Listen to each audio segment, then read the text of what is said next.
তখন আমাকে সেই সেক্রেটারি ডাক্তারও বললেন যে তো পরীক্ষা রেজাল্টটা হবে না, এখন দেরি হবে, বসে থাকবি কী করে, কী করবো, বসে কী করবি, তো এক কাজ করে আমাদের স্কুলে চলে আসে একটু পড়া।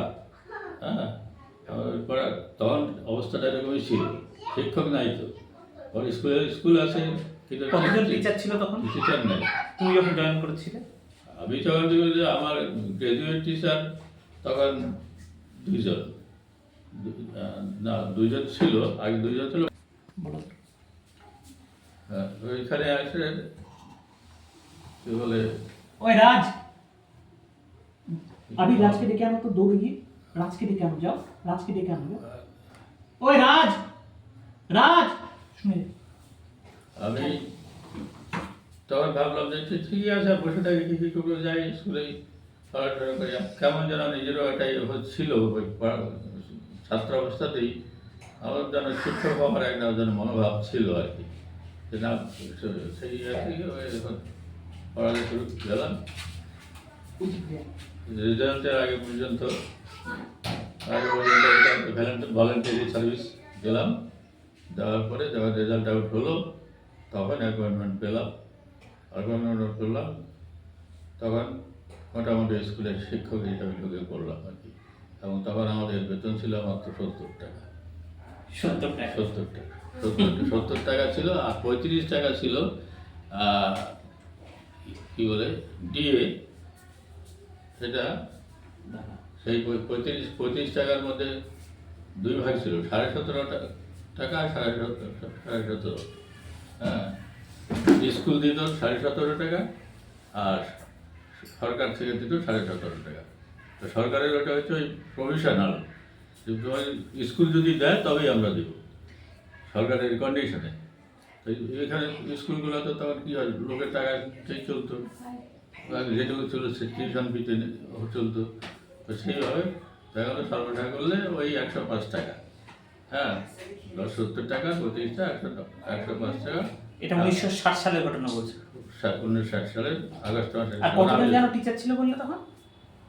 তখন টিচার আমার যখন ঢুকলাম তখন দুইজন বোধহয় ছিল, আর আমরা পরবর্তীকালে আমি এবং আমার আরেকটা সেও 1 মাস ব্যবধানে ঢুকেছে, দুইজন হলাম, আর আগে দুইজন 3জন ছিল এরকম আর কি। আর এই যে আমাদের যে হেডমাস্টার ছিলেন শ্রীকৃষ্ণ, উনি গোবিন্দকৃষ্ণ মুখার্জি কত সালে আসছিলেন স্যার? গোবিন্দকৃষ্ণ মুখার্জি আমার আগেই আসছে, আমার ওখানে ছিল। পরেই তো হেডমাস্টার ছিল না প্রথমে, পরে হেডমাস্টার করলো। ওই সময় তাই আমিও ঢুকলাম তখন গোবিন্দকৃষ্ণ মুখার্জি হেডমাস্টার। আচ্ছা ওই সময়টায় ওই সব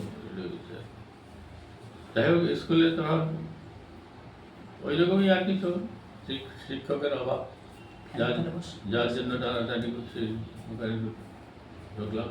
যাই, আর বেতন কম হোক আর বেশি হোক, যাই হোক, তবু তো একটা কিছু পাচ্ছি।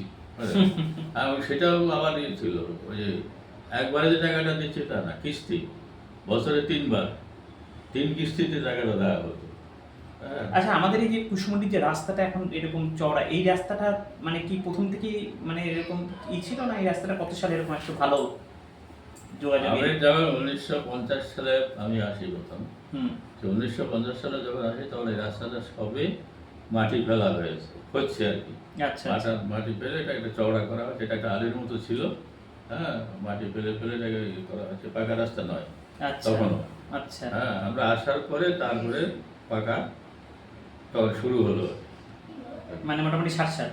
হ্যাঁ, না 60 সাল না, তার আগে গেছে।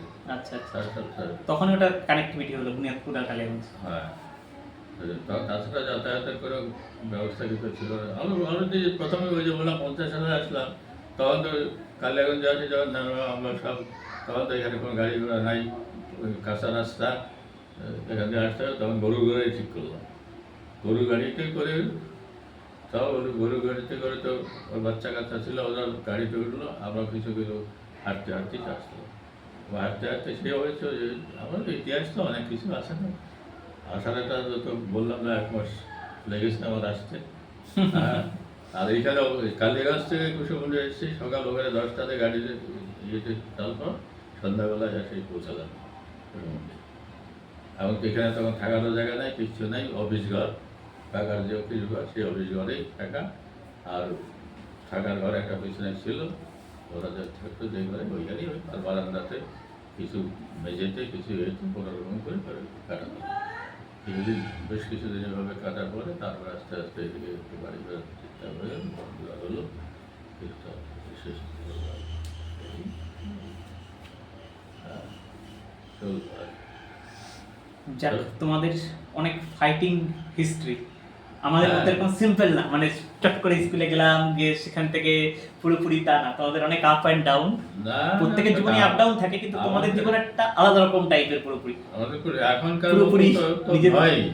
আমরা যে ওখানে যে পড়াশোনা করেছি পাকিস্তানের কিন্তু তোমরা অনেক কিছু সাক্ষী, সেই পুরোনো দিনে তোমরা হচ্ছে ব্ল্যাক অ্যান্ড মানে রেডিও, সেই পুরোনো দিনের রেডিও, টেলিভিশন, ওগুলো দেখে তারপরে ওগুলো তো পরে এসছে, তারপরে এখনকার আধুনিক জিনিস, মানে সবকিছু জিনিস, মানে অনেক কিছু সাক্ষী তোমরা।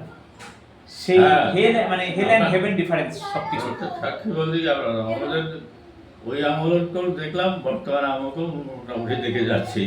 এইখানে ওইটা তোকে বলেছি মানে তখনকার গাড়ির স্পিড যদি ধরা হয় 20 কিলোমিটার, এখন হ্যাঁ। 100 কিলোমিটার, মানে হ্যাঁ, অনেক অনেক ডিফারেন্স। অনেক ডিফারেন্স এখন। ঠিক ঠিক। সেই বিজয়ন যাত্রার মান, বিজয় যাত্রার যা কিছু সব কিছু অনেকটা এগিয়ে গেছি আমরা। তখন তো এসব রকম ছিল না। যাই হোক, এরপরে আরেকটা নেক্সট আরো একটু ভালোভাবে তোমার কাছ থেকে আলাদা কোনো কিছু নিয়ে, এই সেই এখনকার আমরা যে কর্মব্যস্ততা, মানে আমরা চাচ্ছি অনেক কিছু করতে, যেমন আমি চাই বাইহাট যে আমি একটু বাড়ির জন্য সময় দেবো, ফ্যামিলির জন্য সময় দেবো, নিজের জন্য করব, কিন্তু চেয়েও কিছু করে উঠতে পারছি না। মানে হয়তো আগেকার দিনে যেমন ডেফিনেশন ছিল 10টা থেকে 5টা অফিস, আমাদের জন্য সেটা উঠে গেছে। ছুটির দিন সেটাও ধীরে ধীরে, আমার জন্য না, এটা অনেকজন আমার মতো সবার চলে যাচ্ছে। হ্যাঁ, এবার এদেরকে তাদের বাবা মারা কমপ্লেন করছে যে বাবা মাকে দেখে না, এই করে না, ওই করে না, ছেলেকে শিক্ষিত করেছে, ছেলে বিদেশে চলে গেছে, বিশাল হাই ফাই হয়ে করছে, কিন্তু বাবা মাকে দেখে না। কিন্তু আমার মনে হয় তারা চায় সব কিছু করতে, কিন্তু চেয়েও তারা পাচ্ছে না। তাদের এমন একটা জায়গায় তারা দাঁড়িয়ে আছে, হয় দুটোর মধ্যে একটাকে চুজ করতে হবে, হয় তারা বাবা মার কাছে থাকবে কিন্তু সেরকম ভাবে কোনো কিছু করতে পারবে না, সেই পরিস্থিতি নেই, আর হয় তাদেরকে বাইরে থাকতে হবে। মানে তাদের কাছে অপশন নেই, এবং অনেকেই তার শিকার। এবং তাদের নিয়ে আমি তোমার কাছ থেকে এরপরে যখন আমি এপিসোড করব, তখন তাদের পেইন পয়েন্টটাও আমি তোমাকে বলবো, আর তোমার কি সে তাদেরকে কি মেসেজ দিতে চাও আমি সেটাও শুনবো। মানে কারণ তারা যে প্রবলেমটা ফেস করছে সেটা এখনকার দিনে একটা মানে একটা বিশাল প্রবলেম, মানে এটা একটা ইয়ং জেনারেশনের একটা সামগ্রিক প্রবলেম। তো এটা নিয়ে আমি আমার নেক্সট এপিসোড করব। তো আজকে আমি এখানেই শেষ করলাম, ঠিক আছে? আর এরপরে যে এপিসোডে সেটা কন্টিনিউ হবে। ঠিক আছে, বাই বাই সবাইকে। ঠিক আছে, ধন্যবাদ।